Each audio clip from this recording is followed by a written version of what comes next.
What's up, everybody? It's Peter Tragos, the lawyer you know, and on this channel, we break down the trials and cases you care most about so you can understand how the American civil and criminal justice system works.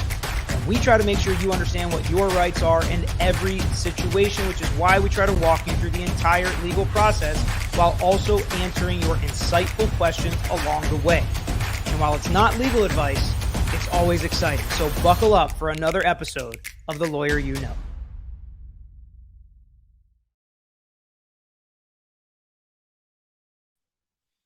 What's up, everybody? We're back at it again. All these videos here coming from the mountains of North Carolina on vacation, enjoying our time here. But this stuff happens in an instant. And I think it's important to talk about it as it happens because everyone's convicting this guy already. But we're going to talk about the process. We're going to talk about what happens now for him, how we got here, what are the connections, what did law enforcement know the whole time? Because we've been covering this case ever since lawyers got involved, ever since there may have been some issues, and we have been following it ever since. We are not a whodunit type of channel. We've been through all of that. But we are going to break down this legal process. We're going to talk about what happens now. We're going to talk about how we got here, legally speaking, how the victims play a part in all this, the victims' lawyers, law enforcement, all of that. We're going to talk about what we know. We're going to talk about what's reported. And we're going to talk about, what people are saying and how it could answer some of our questions. But at 4 o'clock, we are going to watch the press conference together. And I will say from the top, okay, from the top here, everybody in here listening, and if people ask in the chat, all my homies in the chat, let them know. When we watch this press conference, there may be a point where I pause it and say something to explain something somebody says, to answer a question, whatever it may be, to point something out. I may pause the press conference while we're watching it together. We will continue watching and we will watch the entirety of the press conference. But when the press conference is going live, if you want to watch it all the way through uninterrupted, then there are a million channels that are just streaming the press conference. Okay. So I just want to make sure everybody understood that up front. I don't want to throw anybody off. If that's what they want to do, is just watch the press conference. We're going to be answering questions. We're going to be explaining what's going on. We're going to be explaining maybe why they're saying things the way that they're saying. So right now, here's what we know. And I'll pull up this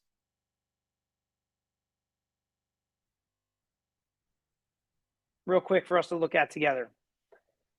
So it's the Commonwealth of Pennsylvania for the Brian Christopher Koberger.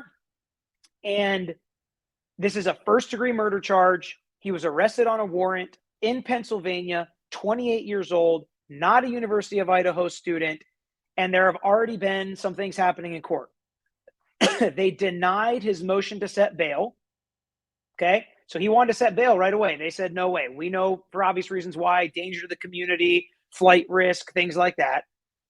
They granted an extradition, so he will be extradited to Idaho, I assume. I haven't seen that motion or that order granting extradition.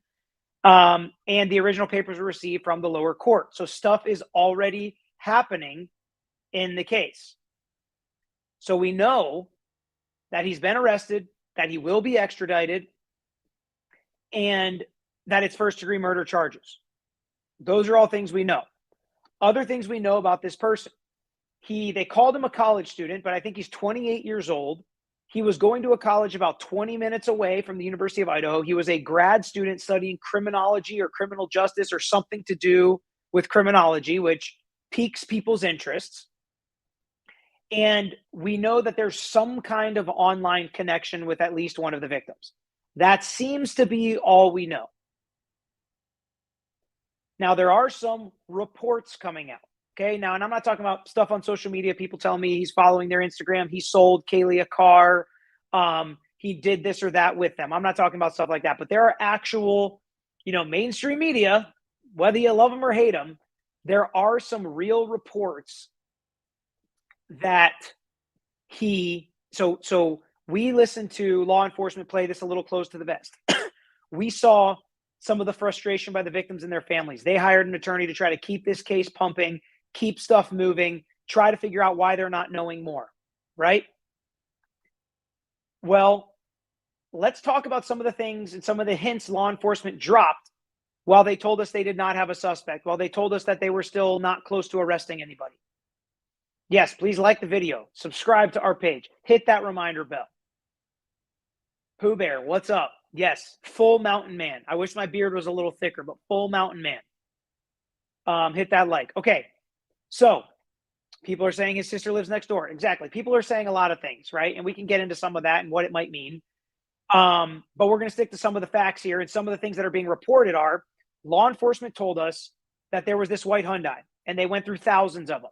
And we know they went through thousands of tips, written, audio, people showing up, trying to help them find who did this. Well, it's being reported that this suspect was connected to or did own or drive a white Elantra, the car in question that everybody was looking for in this case.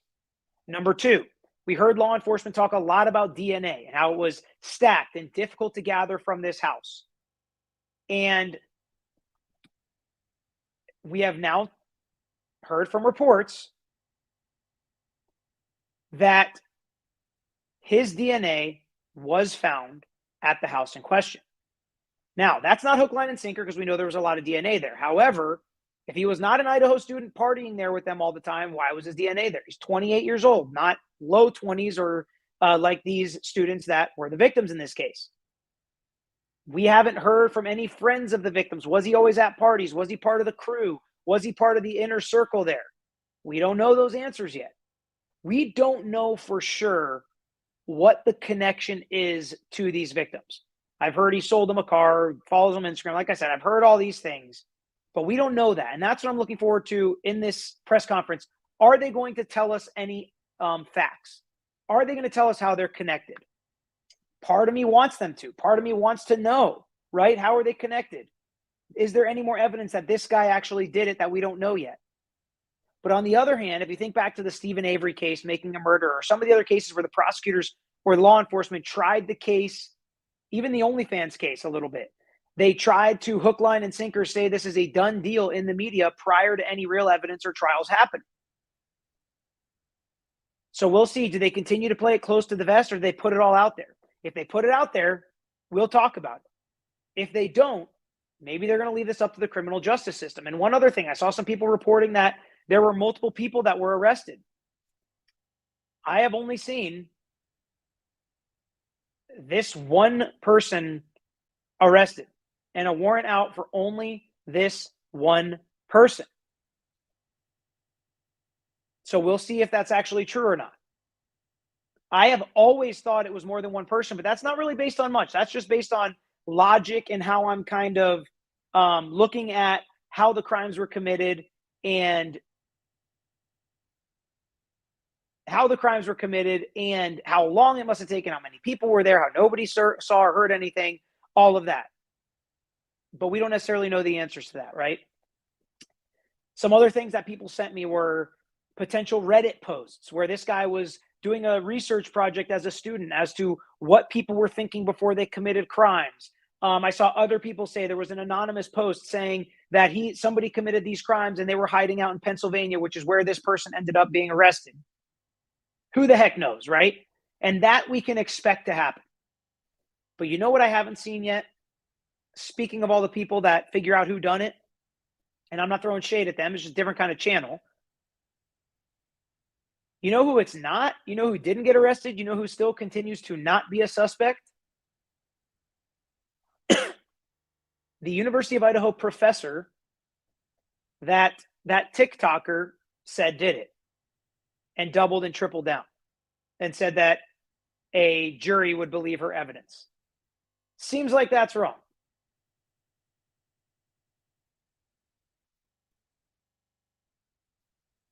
Will she apologize? Will she walk back her allegations? Will she say she doesn't actually know? That's another element of this case that I'm interested to see what happens publicly. Will she say sorry? Will she say I was wrong? And will that be enough? Because I kind of think that Idaho professor might take that as enough. If the TikToker comes out with a video says, I was wrong, I apologize, I should not have done that, I have no evidence that it was her, I take it back, blah, blah, blah. I think the Idaho professor may just dismiss the lawsuit and be done. But we'll see. We'll see. That's just another element. All right. I'm going to get to a couple questions here. Mary Malarkey. Peter, twice in one day. It must be Christmas. Yeah. Very, very recently it was. Cat Yarb, over or under? I called under. So which was it? Under barely, but I still did not play well. We played some shorter tees. Still did not play well, but went under. So that's fine. RG, Peter, you don't know Carhartt, but you're wearing Carhartt. Is that what this is? Okay, yeah, this is actually my wife's. One of her friends got it for her. So wearing my wife's beanie today. I actually lost mine or left it in another condo here. Tommy Kane, I've been watching you daily now for months. This is my first time I got to catch you live. Huge fan. Well, Tommy Kane, welcome to the 2 Live crew. We're here live. We're going to watch it together. Like I said, if you haven't subscribed and liked the video already, we may pause it. I don't know for sure, but we may pause it in this press conference to explain things, to answer questions, to discuss certain things. We're going to watch the whole thing together. We're going to make it through the whole thing. So don't worry about that. But we may pause it to discuss. If you want to watch it straight through uninterrupted, there are a million channels doing that right now, I'm sure. Can the TikToker get in trouble for those videos? She's been sued in federal court. Ashley said, off topic, can we acknowledge the irony that Peter's wearing a Carhartt hat, same brand as the suspect's jacket in the Delphi case? He kept tripping over the brand name. That's hilarious. I didn't even know that. I'm being honest. I did not even know. My wife has all the cool, like, in stuff. So I figured that this was cool because it was like a specific beanie that one of her friends got her because they do like that. You know, we all get each other our favorite things or whatever exchange for Christmas. And this was one. I was like, it's a brown beanie. But to me, it's a brown beanie. Cody, keep in mind that the TikTok professor she claimed she ordered a hit, not that she murdered them. Yes, but she also said she was working with some other student, not this guy, Cody. So, I mean, we'll see, but it seems to be wrong so far. Dana Gorham, I am currently located at the community that the guy was picked up. Lots of news vans and such. He was just picked up in a gated community. That's pretty wild. That's pretty wild. All right. It sounds like the press conference is on. So let's get to it, folks.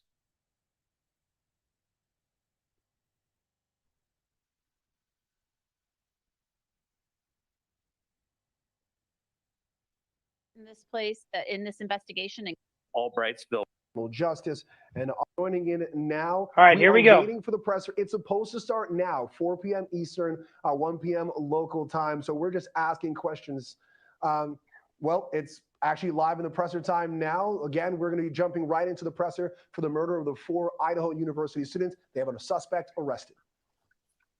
Federal Bureau of Investigation detectives arrested 28-year-old Brian Christopher Kohlberger in Albrightsville, Pennsylvania, on a warrant for murders of Ethan, Zana, Madison, and Kaylee. I want to personally thank these agencies for their assistance in this case. Kohlberger resides in Pullman, Washington, and is a graduate student at Washington State University. We will provide as much information as we can about the extradition to Idaho and the criminal process. However, due to Idaho state law, we are limited in what information we can release today until Kohlberger has his initial appearance in Idaho court. So there's our first answer right there. They're not going to release everything today. Idaho state law prohibits that until he is actually presented in Idaho state court. There are many states that are like this. That should not be a surprise, but we'll see if we learn anything at all. We'll watch it together. I want to express my appreciation to our local community, the people of Idaho, and those throughout our nation who provided information to help us investigate these murders has been very impressive. We've received over 19,000 tips. Wow. We've conducted over 300 interviews. To recap this case, on the evening of November 12th, Kaylee and Madison arrived home at about 1:56 a.m. after visiting a local bar and street food vendor. Ethan and Zana were at the Sigma Chi house before arriving home around 1:45 a.m. The 2 surviving roommates had also been in the community but returned around 1 a.m. On the morning of November 13th, A 911 call was made at 11:58 a.m., reporting an unconscious person at the residence. The call came from inside the home from one of the surviving roommates' cell phones. Moscow police responded and found 2 victims on the 2nd floor and 2 victims on the 3rd floor. On November 17th, autopsies were conducted and the Latah County coroner confirmed the identity of the 4 victims. The cause and manner of death was homicide by stabbing. Some had defensive wounds, and each had been stabbed multiple times. Every description of this seems like a personal type of thing, and that's how we never know, right? But there are indications in these kinds of cases that it was personal, that maybe there was some kind of connection, or that they knew each other. Seems to continue to be that way. And the fact that he was at a university only 20 minutes away, and I guess similar age range, continues to kind of point down that direction. We'll see if that actually seems to be true. But as I listen to the description again, it speaks and points to a personal attack. These murders have shaken our community, and no arrest will ever bring back these young students. However, we do believe justice will be found through the criminal process. This was a very complex and extensive case. We developed a clear picture over time, and we stand assured that the work is not done, but be assured the work is not done. This is just started. So this is why it's important when we start talking about the lawyer getting involved. This to me is a little wink or look to the lawyer and the victims' families. We did our job. We did it right. It was a complex case. It was very difficult. We played it close to the vest so that the guy couldn't get away. We got the guy.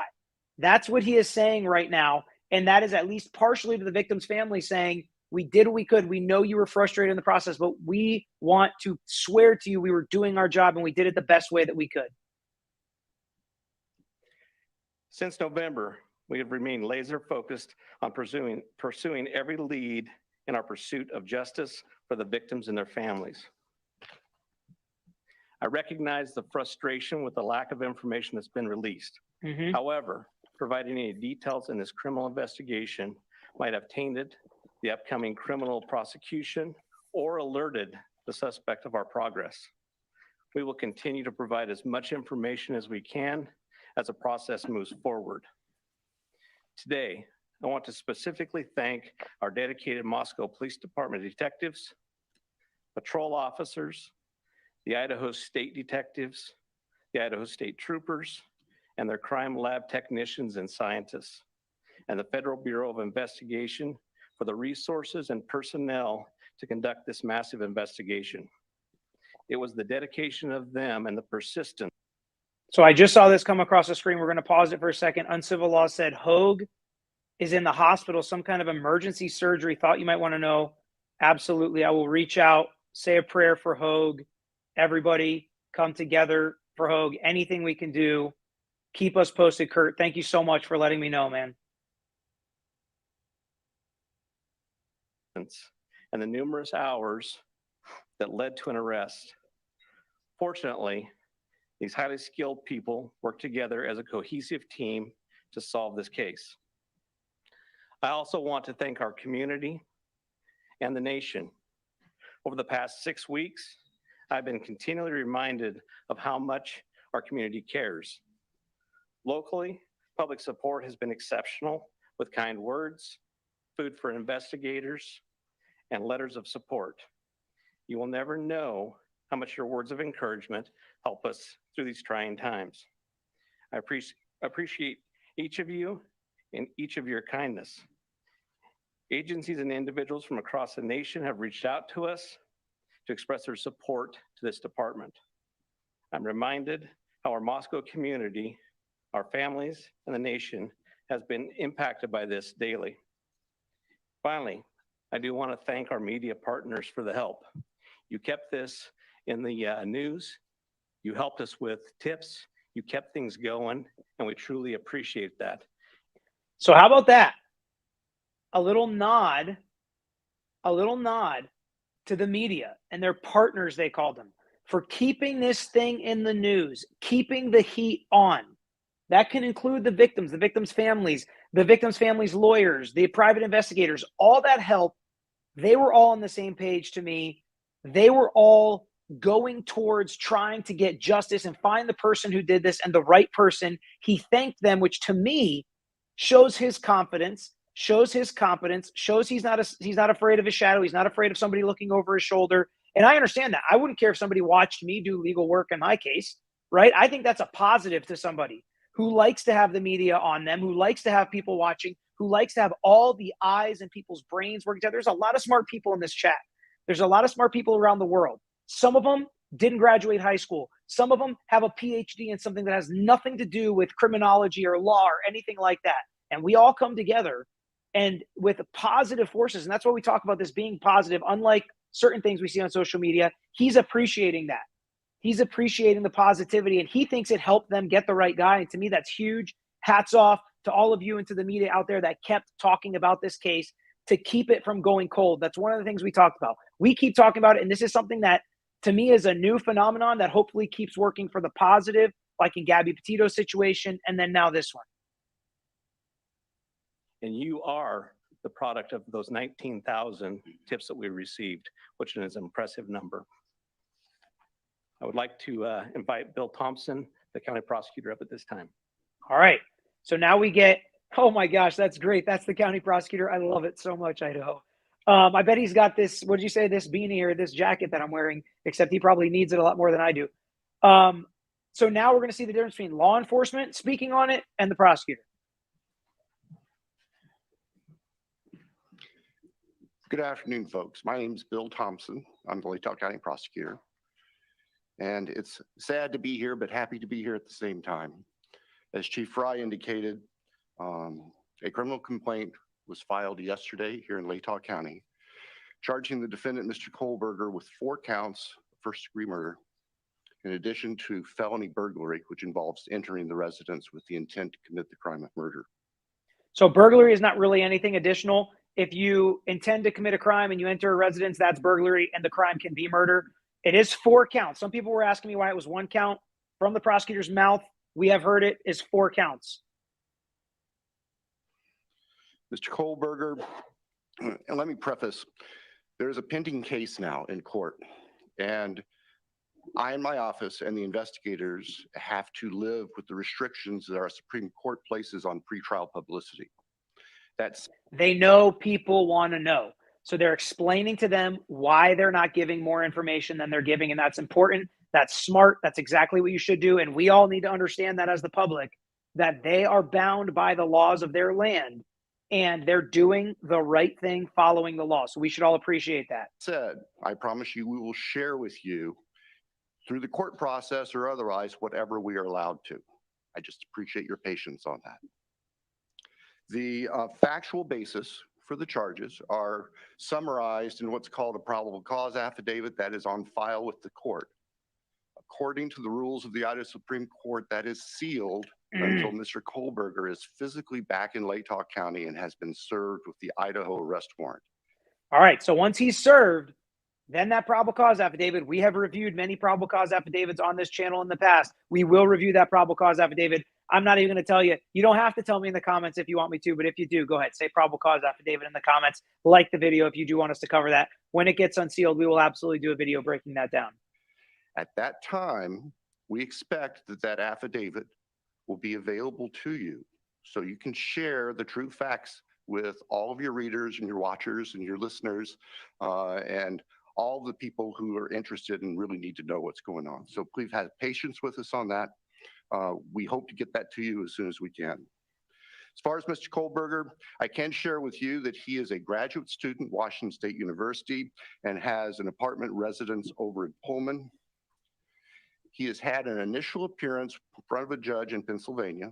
He is being held without bond, and the warrant from our magistrate judge here also provides for no bond. We understand that we've been through this before on no bond. It means he can't get out. It means he can't be out pending his trial. Some cases they allow it, some they don't. Some of the things that are important are danger to the community, how good the case is against him, whether or not he's a flight risk because of the charges and how serious the charges are, and his connection to the community and things like that. All of them are strikes against him. It's not unusual for somebody to have no bond in this situation. He's scheduled to be back in court in Pennsylvania next Tuesday afternoon, and that a public defender has been appointed for him there. The process at this point is, since he was arrested in another state, he has the opportunity to either waive extradition and return voluntarily to the state of Idaho, or if he prefers not to waive extradition, then we will initiate extradition proceedings through our governor's office. Very interesting. So he has the right to waive extradition, or they will initiate those proceedings. He's a criminology major studying to get his PhD, so he probably has a little bit of experience with this or understands this process. So we'll see if he waives any of his rights or how he plays. This is going to be very interesting to see how this goes. People have said they're getting Ted Bundy vibes because he's a, maybe a good-looking younger guy, maybe had a relationship or they let him in or whatever it may be, studying the law. It's going to be interesting to see how this kind of goes throughout the case. So we'll have to keep an eye on that. And thank you for all the super chats and all the comments. I'm putting them on the screen so we can all kind of share them together here. If we do that, it can take a while for him to get here. So again, I'm asking for your patience and understand that's just the way the system works. Once he gets here, he'll have an initial appearance with our magistrate. They'll deal with issues such as making sure competent counsel is representing him, and the case will be scheduled for further hearings. Your primary source of factual information is going to be the court record, because that's what the Supreme Court says we need to refer you to. So please pay attention to what's going on in court and have people there to watch and hear what's being said. As an attorney, myself, my office, we are limited on what we are allowed by the courts to say outside of the courtroom. So that's another interesting tidbit there, because we're going to be watching this. Every case is different. Every jurisdiction is different. Every state is different.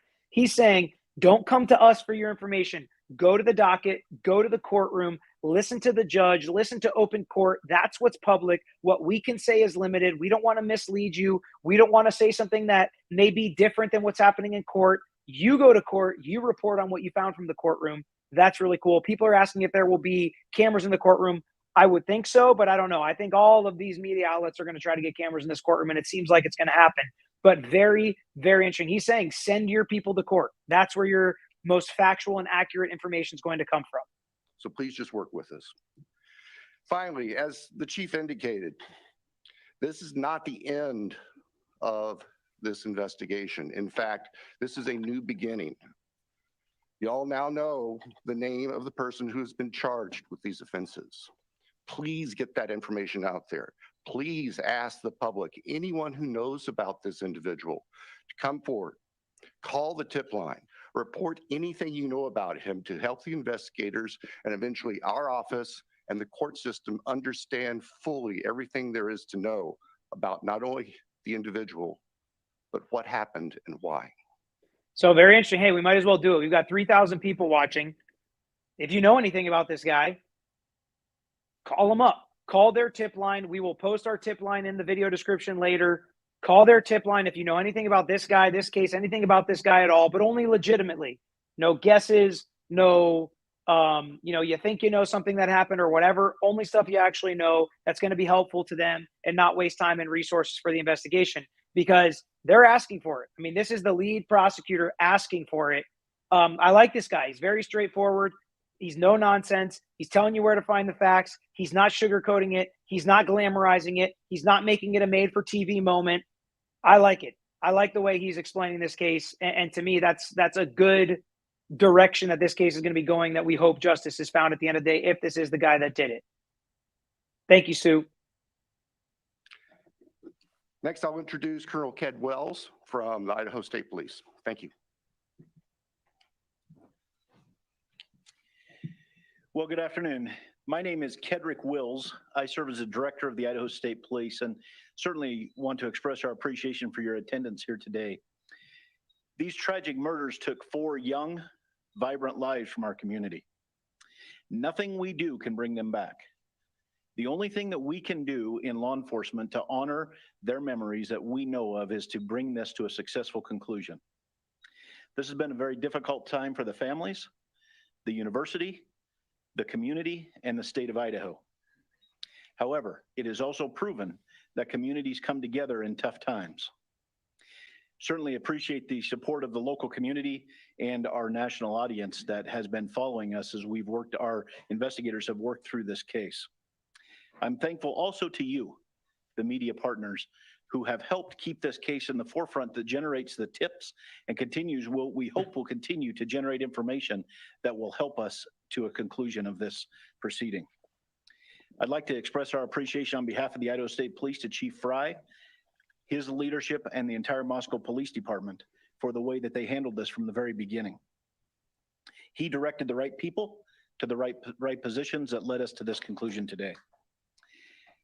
I've had the utmost confidence in this investigation and in Chief Fry, as well as in Mr. Bill Thompson and the Latah County Prosecutor's Office, who've been a great partner throughout this. Nothing has deterred the commitment of the investigators who've worked on this case, regardless of the organization they represent. It's been very trying and very difficult, as you know, that it has been on those investigators as they do the tedious work that they're so good at doing. The partnerships is what's led here as well. The partnerships between Moscow Police Department, I'd like to express our appreciation with the Federal Bureau of Investigation, specifically the special agent in charge out of the Salt Lake City Division, Dennis Rice, and also the work that happened in the last 24 hours in Pennsylvania with the arrest with the Pennsylvania State Police and Colonel Evanchik with the Pennsylvania State Police. We appreciate what they've done across the nation to help us as well. As Bill shared, this investigation is far from over. In fact, I appreciate what he shared, that this is not an ending, but rather a new beginning. The difference now is, as he shared, that we are dictated what information we can share by the court process and by laws in our state of Idaho. And so we will share, as he shared, Mr. Thompson is absolutely committed to share everything he can share through the court process. We've got to make sure that we don't get in front of that process.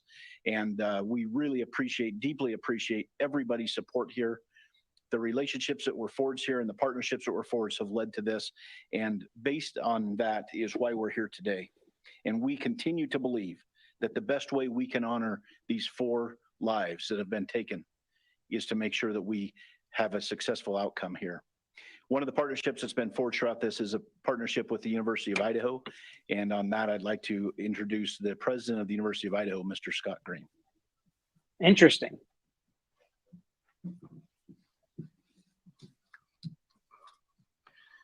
Thank you. Good afternoon. Scott Green, President of the University of Idaho. Today's news and arrest is a welcome one.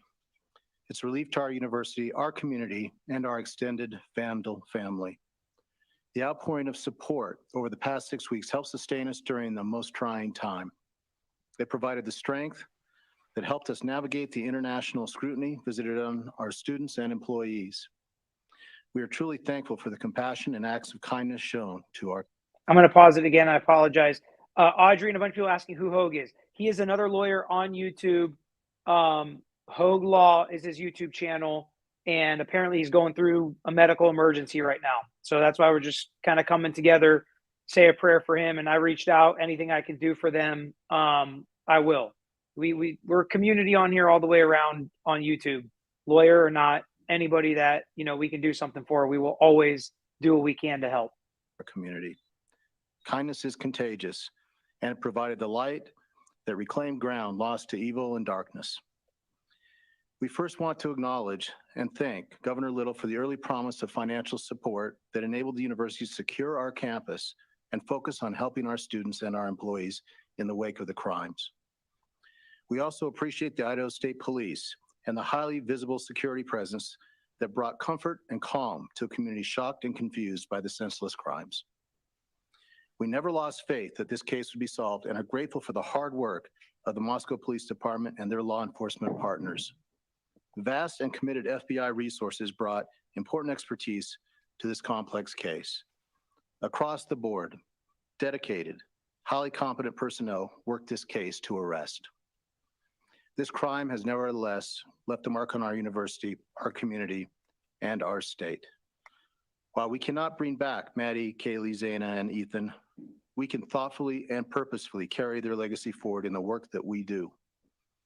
Our students come first, and that was proven each and every day of this investigation. We are committed to safely delivering the college town atmosphere, campus experience, and high-touch quality education for which the University of Idaho is known. I think it was also interesting the timing of this arrest. They did not wait till after the new year. They did not wait till we got into the next semester. The break is happening right now. You get this arrest. It shows some kind of hopefully resolution or peace or a little bit more safety shown on campus for the students that may or may not come back in the University of Idaho. So I think all of that is important as well, and one of the reasons why he's speaking here. With time, we will heal. We will move forward together, and we will remain Vandal strong. With that, I'd like to turn it back over to Chief Fry.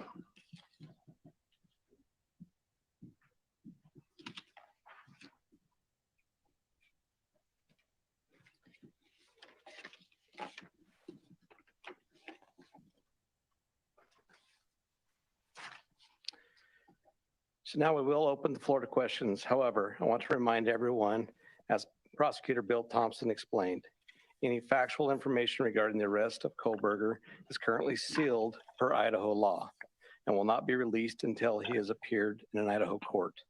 It's like, yeah, I'm going to ask your questions. This is a reminder. I'm probably not going to be able to answer most of them, but we'll see what he does answer. Please formulate your questions accordingly. I recognize there are a lot of questions, and I will try to answer as many of them as I can.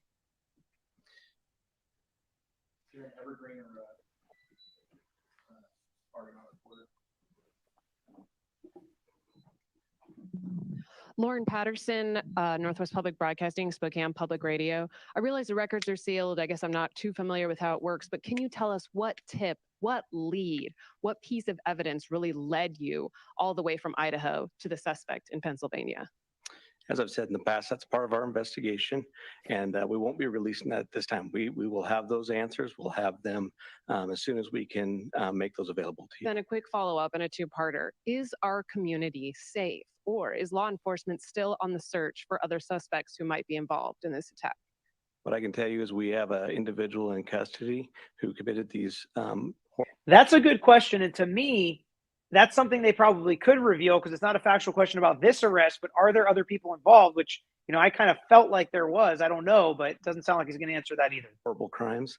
And I do believe our community is safe, but we still need to be vigilant, right? We still have talked about this in the past. We always need to be aware of our surroundings and make sure that we're aware of what's going on. So he was saying, he said no without saying no right there, if you listen to it. He said, we just arrested the person that committed these heinous crimes and things are safe, but always be vigilant. So he wants to reassure everybody of the safety in the community that this person is not on the loose anymore. And he did say who committed MC. He did. But law enforcement, listen, innocent until proven guilty. It's hard for them, especially when they've got their heart and soul into heinous crimes like this with the community and they feel like they've arrested the guy. That's why they're not sitting on the jury, right? The people that arrested him are not going to be sitting on the jury. But to me, he said no without saying no to reassure the community that there isn't anybody else out there. I think that's a good question.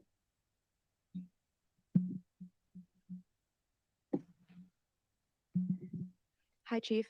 How soon into the investigation did police and law enforcement begin to spot Mr. Kohlberger as a potential suspect? Good question. And a follow-up, how many tips, if you can say, were specifically related to Mr. Kohlberger? To the tip part, honestly, I can't answer that question, so I'm not even going to speculate on that. On the other part, that's part of our investigation, and it will come out. I'd like the mic to please come right over here. Thank you. Dana Griffin with NBC News. Can you confirm that Kohlberger asked whether or not anyone else had been arrested when he was in custody? I cannot confirm that. What a voice, right? I mean, I don't know if you guys know who that is, but wow, what a voice on that one. That's just like, that's a reporter voice. So it sounds like she has some reporting, and you can learn stuff from their questions, right? So we are always vigilant in how we listen to the questions because you can learn from these questions. It sounds like somebody has told her that he asked if anybody else was arrested for this. Or I'm not sure of that information, but that would still be a part of our investigation. Did CODIS initially return any hits on this guy?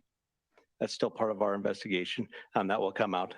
If we could get somebody over here, please. And then one final question. Is there any message to the online sleuths who slandered and harassed people who they believed were responsible?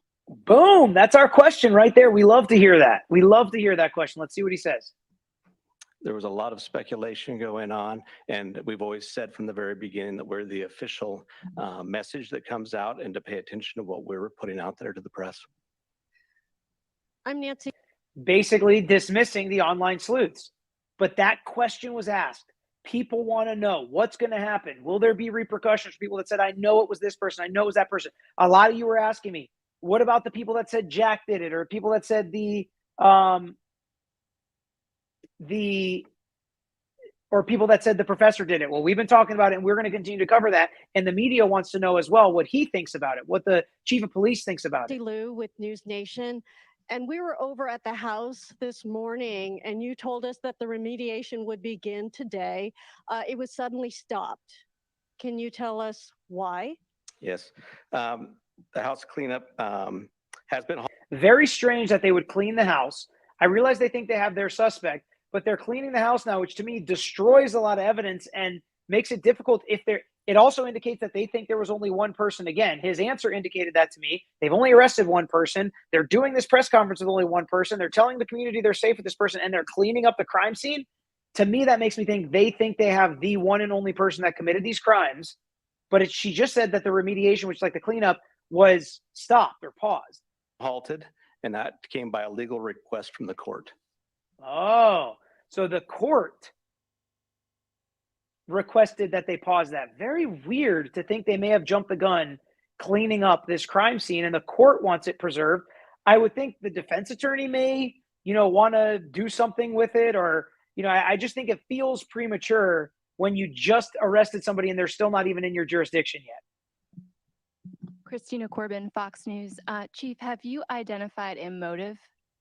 That is part of the investigation, and that will come out as we continue the investigation. But what we still ask is for people to continually send us things in the tip line. We are still looking for more information. We're still trying to build that picture, just like we have stated all along. We're putting all the pieces together, and that will help. So we'll pause there. Again, a second request for people to ask for tips. If I'm a criminal defense lawyer representing this guy, I'm thinking they don't have everything they need to convict him. They don't have proof beyond a reasonable doubt. They're searching for more. They need more. This was a premature, how, they get in these cases. I'm just telling you a kind of a line of thinking or a theme to a case. They wanted to catch somebody. They were getting pressured by the lawyers and the victims and the media and everybody on the outside. They got somebody. They wanted to make sure that they could put it all together. They continue to ask the public for tips. There's so much that is maybe not corroborated, and they continue to go with. This could be part of it. And they continue to ask because they're saying they need more pieces, it sounds like, to put this puzzle together. So do they not have all the pieces that they need? Now, on the other side, of course, you can say it never hurts to have more pieces. It never hurts to have more information. It never hurts for people to continue to come together and give us more information about this person. You never know what tip may give us the smoking gun, may give us the last piece of the puzzle that we need. They obviously had enough for the probable cause affidavit and the warrant for the arrest. So they do have enough. I'm not saying they don't have enough. But if I'm a criminal defense lawyer representing this guy, it may show some reasonable doubt that they actually don't have enough evidence to convict him yet.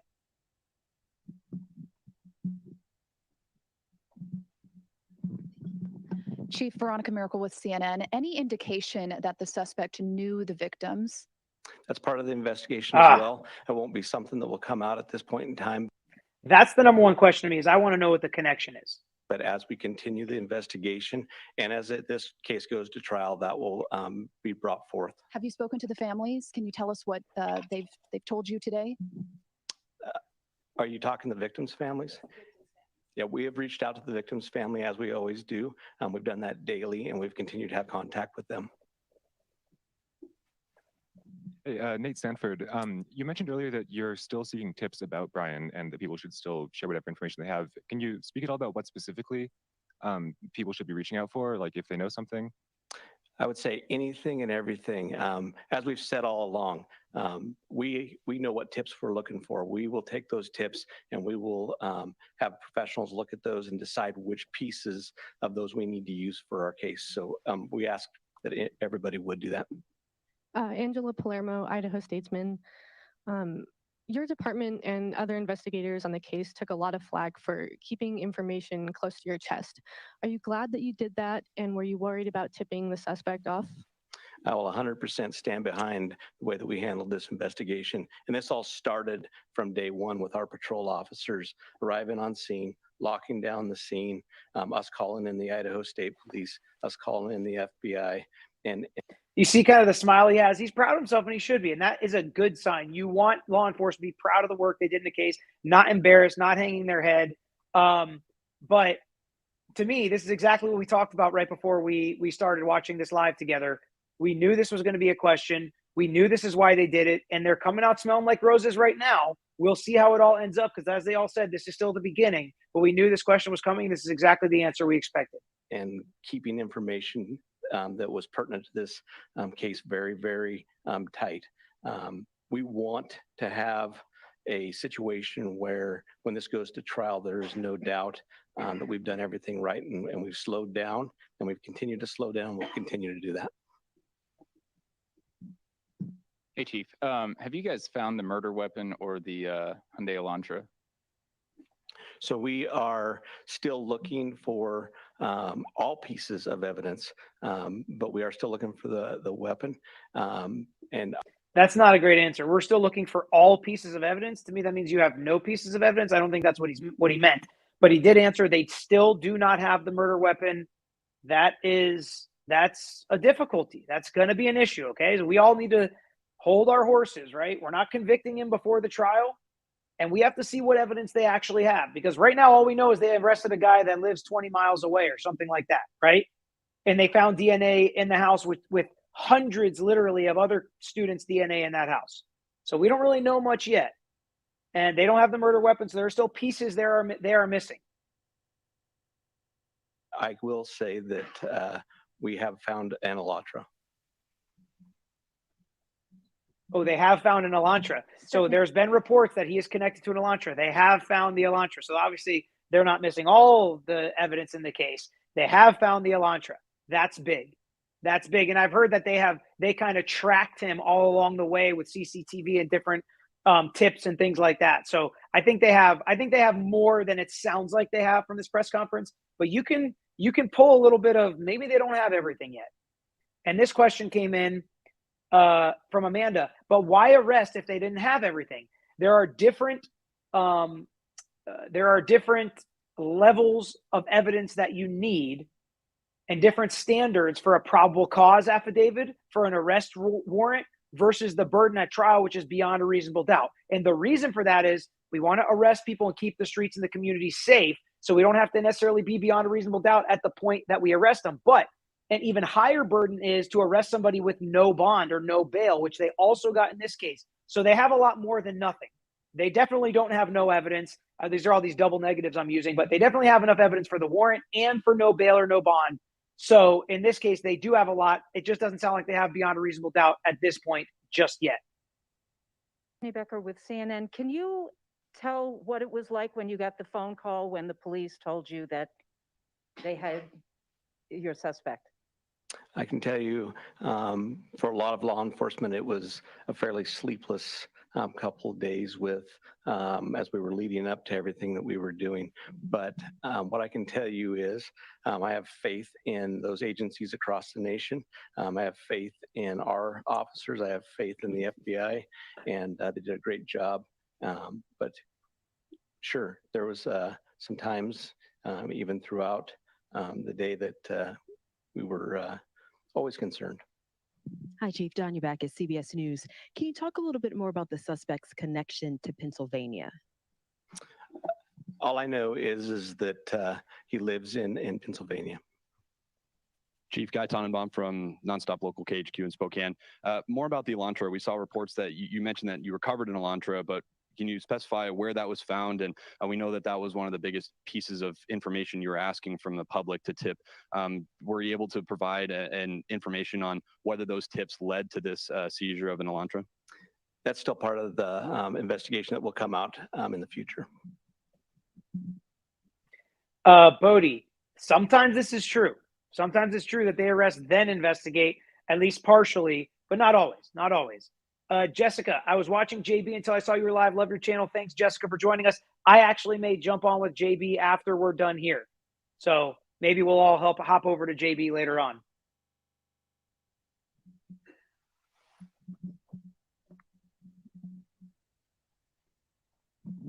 Chief Glenn Mosley, Idaho Public Radio here in Moscow. The additional police presence in town and on campus, semester's coming. Is that going to continue? You will continue to see state troopers in the area. You know, we're talking to Lake County as well. You will see a presence of us that we're always have up on campus. We have assigned officers to that. So you will continue to see a law enforcement presence. I'm going to take 2 more questions. Hi, Chief. Julie Scott, ABC News. Can you tell us if you eventually had a license plate number to the Elantra and how you tracked it to Pullman? That's still part of the investigation that will come out.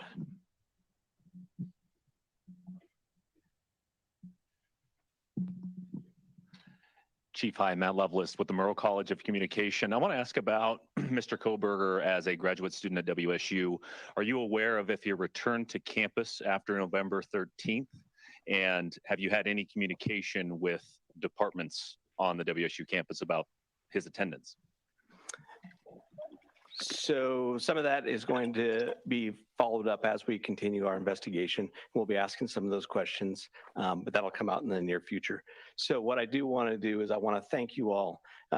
You really have been the national voice for us. You've given us the opportunity to get many, many tips, and I do appreciate everything you've done, and we'll continue to look forward to working with you in the future on this. So I'd like to thank you for that, and thank you for your time.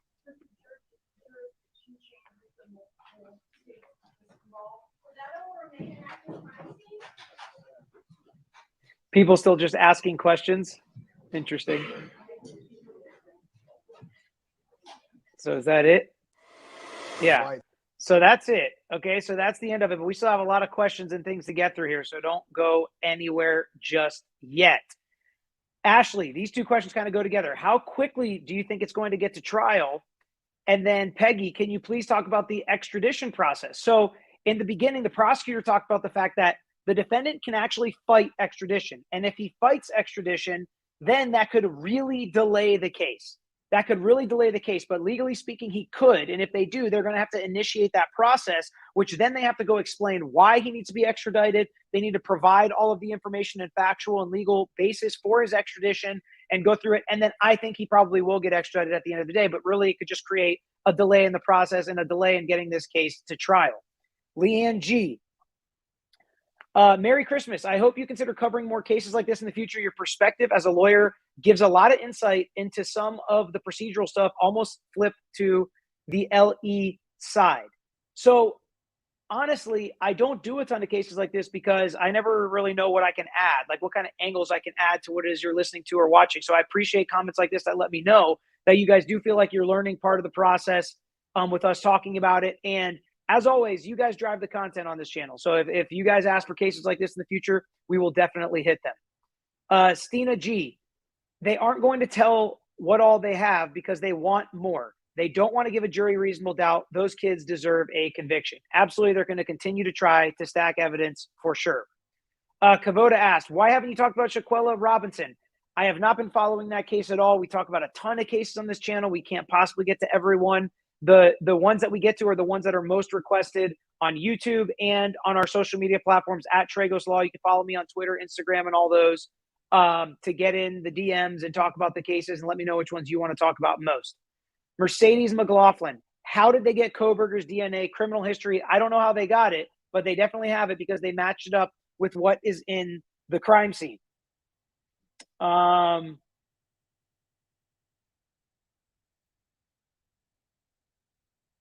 I'm texting JB here.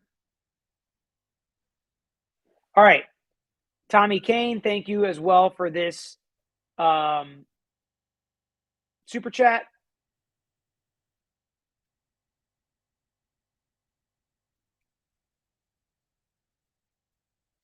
When will we learn? Moscow police don't tell anyone anything. They told us they had no suspect just yesterday and arrested someone they've been tracking for weeks today.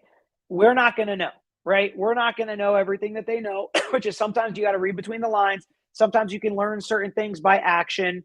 And to me, that's always the most interesting parts about these press conferences is sometimes what they don't say is as important as what they do say, how they say it, how quickly they respond, what they want to tell us, what they don't want to tell us. To me, that's how we can learn through these press conferences, because you're right. A lot of times they're not saying everything that they're going to say, and they have reasons for that. And in this case, hopefully it worked. Hopefully they got the right guy. We're not going to say they did yet. We don't know if they did. There's still things that can happen. Yeah, we don't want any leaks. We don't want, if there is another suspect, we don't want them being able to cover their tracks. We didn't want this suspect to cover their tracks, things like that.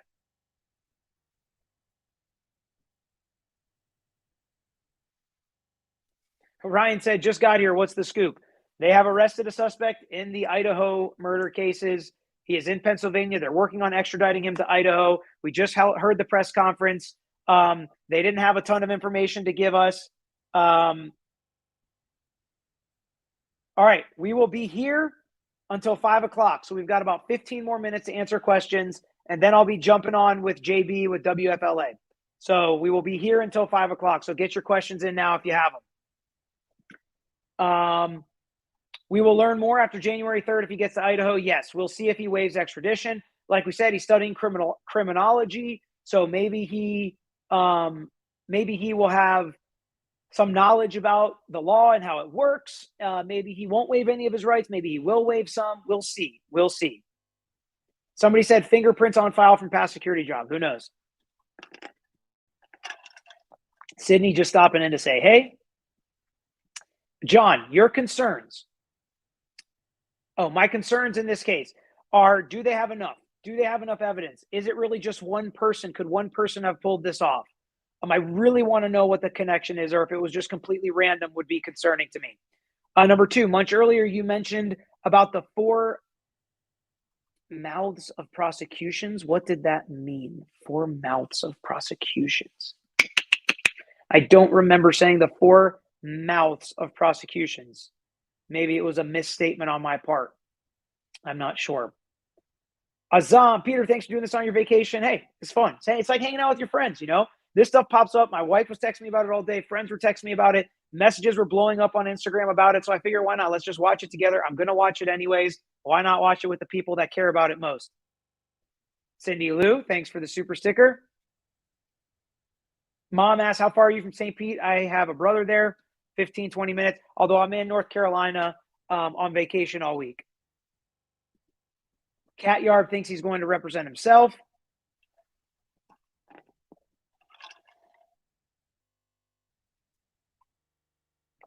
Yeah, Idaho is a long way from Pennsylvania, Deborah said, like across the country, thousands of miles. So he got a long way away. A long way away. And he probably thought he was getting away with it, which is one of the reasons why the police were keeping it and playing it so close to the vest.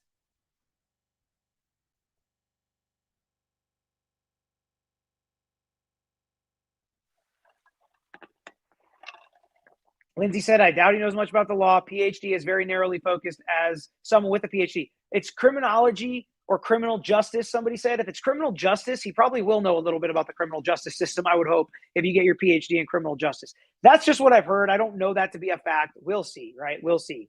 CJ Lady said 2,500 miles from Idaho to Pennsylvania. Wild.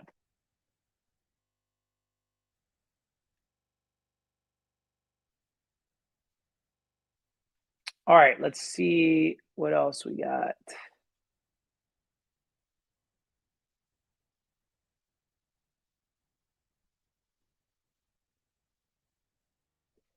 Do I think there will be any issue with gathering evidence? People are asking different ways.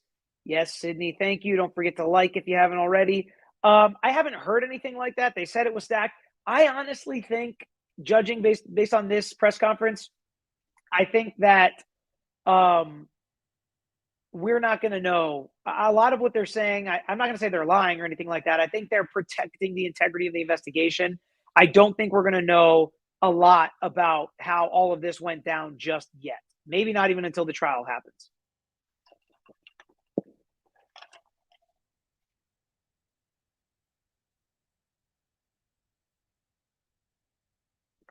All right, Toots says a master's in criminal justice, PhD in criminology/criminal justice in Washington. To me, that's somebody that could absolutely have knowledge about this process. Robin, I graduated in criminology. I would never think I could outsmart law enforcement. I'm not going to say this guy took the normal path in life by any means. People say we only had 99 likes, Terry. That doesn't seem like it could be right, but maybe. Let's see what we got. Janet, I bet you're in Highlands, North Carolina. Have a blessed New Year. Very close. Very close. EJ, how will this affect the defamation case? Love watching you live on treatment day. Gets me through it. Living with cancer. Well, EJ, glad we can help you get through it. We'll say a prayer for you. You can beat cancer. You can do it. We'll push through. Let's continue to talk about this stuff to keep you going, keep your mind off it, keep you strong. Mentally, you can overcome. I think this has a big effect on the defamation case because now the professor can say there's obviously enough evidence for probable cause to arrest this person. There may be enough evidence if we eventually get to this conviction. She was wrong. She said it as a fact. It was not a true fact. She knew or should have known it wasn't true. And here's another thing. Right now, if I represented that Idaho professor, I would write a letter to the defendant in that case saying, put a TikTok up right now, say you were wrong because you know you are wrong now that they've arrested this person. This is absolute evidence in a civil case for a new or should have known standard that what you said was wrong when law enforcement went and got this person. There does not have to be a conviction for that. Now, she can double down and eventually she could obviously be right, right? I'm not saying we know with absolute certainty that she was wrong, but this is absolutely evidence that meets the new or should have known standard that what she said was not correct. Piha, curious if this is the first time he has done this. Will be interesting to find out. People were saying that's why they were saying the Bundy kind of connection is there more? Is it serial? We'll see. That's all just speculation at this point. John, do you think he has a CSI background? I keep picturing that show.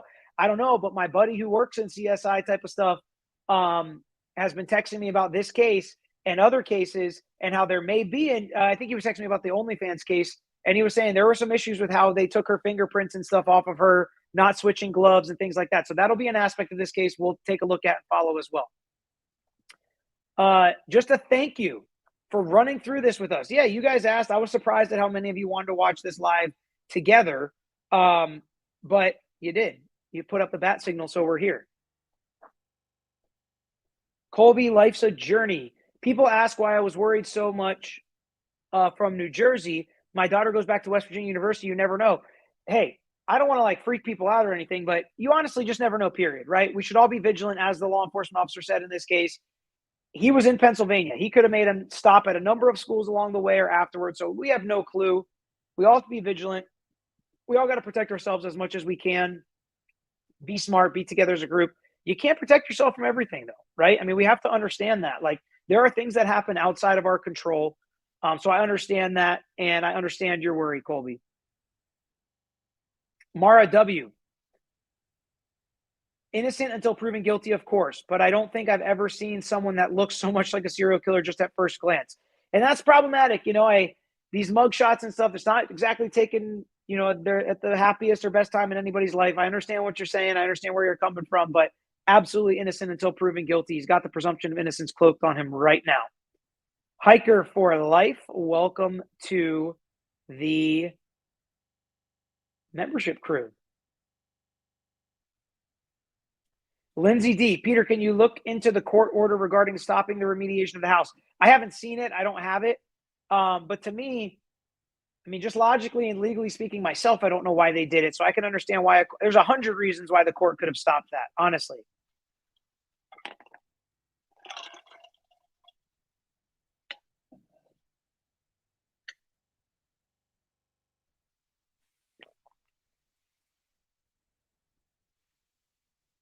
All right, let's see here.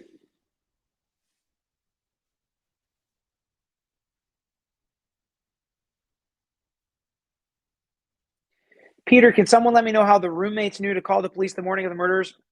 I believe they found them, unfortunately. Bodie was going to watch somewhere else, but then she found out I was doing it. Sarah Beth, sorry your family's going through that. Brittany B, never thought he'd be in my backyard in Pennsylvania. Yeah, I don't think anybody in Pennsylvania was expecting that. right? I mean, that's the point. We have no idea. Oh, Corey's girl, he was far away from you at this point, but he lived in, his residence was actually in Washington State.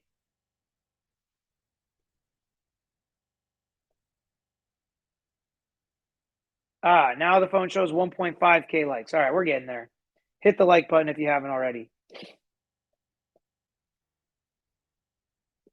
Yeah, can't profile like that. Yeah, we can't be doing that. Can't be doing that. Regardless of what somebody looks like, they're innocent until proven guilty.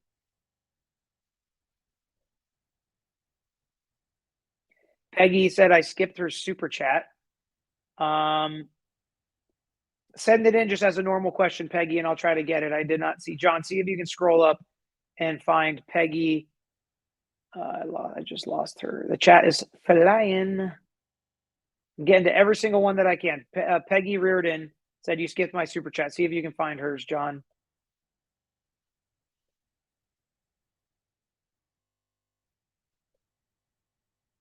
Rosie G is a new member here. People said they're hearing rumors he is the landlord's son. Who the heck knows? We're gonna get the answers soon enough for what the connections are in this case, if any. Right? It could just be the car and the DNA.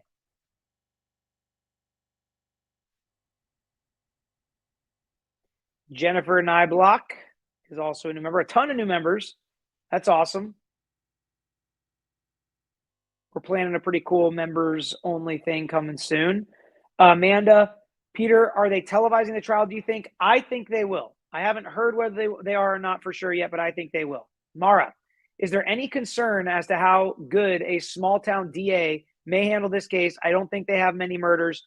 Yeah, I mean, there are some great lawyers in some small towns. There are some great prosecutors in small towns, like I said. There are some bad lawyers in some big towns. So I don't think just because it's small town means it's bad. We will find out as time goes on. If they feel like they need help, they can get a special prosecutor for the case. There is a process for that. Yes, Peggy, we have explained the extradition process multiple times here. The prosecutor also talked about it on there. And I would say I could probably bring my dad in to do a whole video on the extradition process if you guys want that. You can put Big George explaining extradition in the chat or in the comment section. We can probably do that in the future as well. Haley, who decides when to clean up the scene, law enforcement or the courts? Usually it's law enforcement's call initially, but if the court thinks there's a reason to stop it, they can stop it. And it sounds like that's what happened in this case.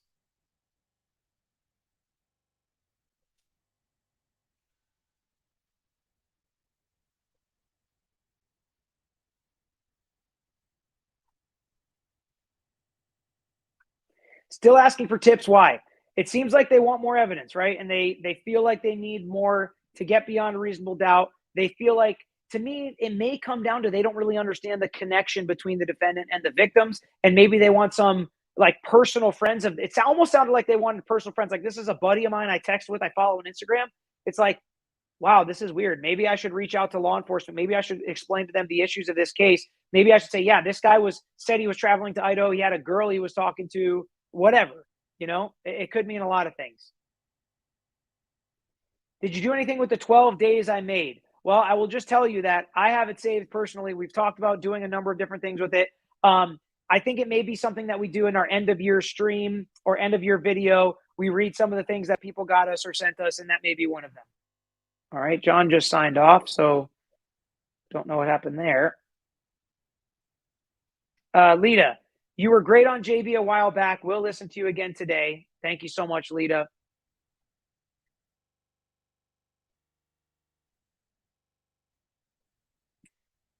All right, so a lot of people asking for the probable cause affidavit and for Big George to come on and talk extradition. So we will have to put that on the list as well.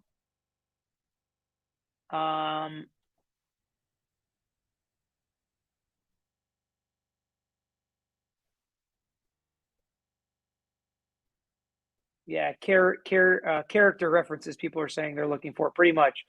Colby, welcome to the crew.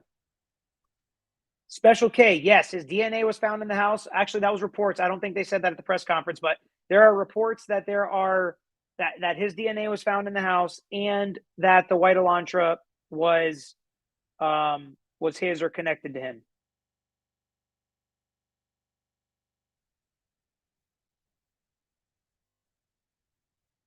Yeah, Linda, it sounds like they did have him on some CCTV going across country like that.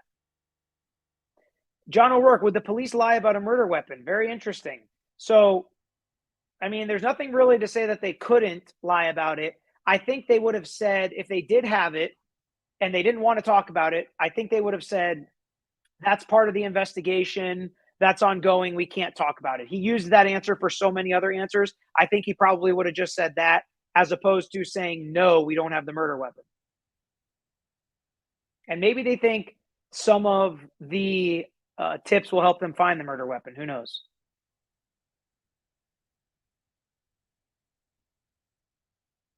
Yeah, this town's even smaller than Waukesha, people are saying.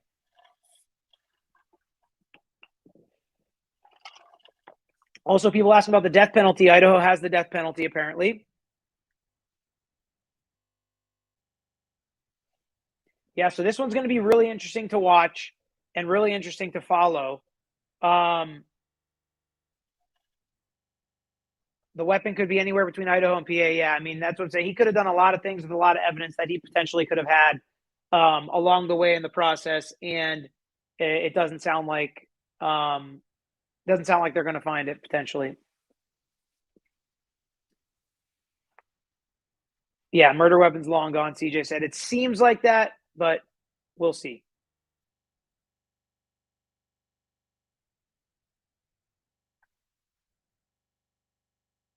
AJ Green, how could he have been arrested today and already seen a lawyer? They could have potentially had a lawyer there to meet with him. He could have asked for a lawyer. Could have been a public defender there, a court-appointed lawyer. There's a lot of ways you can get to a lawyer very, very quickly. They definitely had him as a suspect for a while, potentially. Yeah, Aideen, we've been talking about this. It seemed like there was more than one person, but law enforcement at this point seems like they think they got the one and only guy. Can this turn into a capital case? Yes, I think it can. We'll see if it does. Yeah, SWAT apparently arrested him at 3 a.m. Yeah, and he was appointed a lawyer, somebody mentioned, in Pennsylvania. Okay. That's what's so awesome about having 3,500 of you in this chat is everybody's kind of seen different reports. Now, some of it may end up not being right once in a while, or somebody read a report that's wrong or whatever, but we get a lot of potential things of piecing this puzzle together as a community as well. Yeah. It'd be really weird for him to see all these news reports about the white Elantra and not ditch that, though. No, I don't think he was in that video, that body cam video about the underage drinking, because he wouldn't have had an issue with underage drinking. Obviously, he's 28.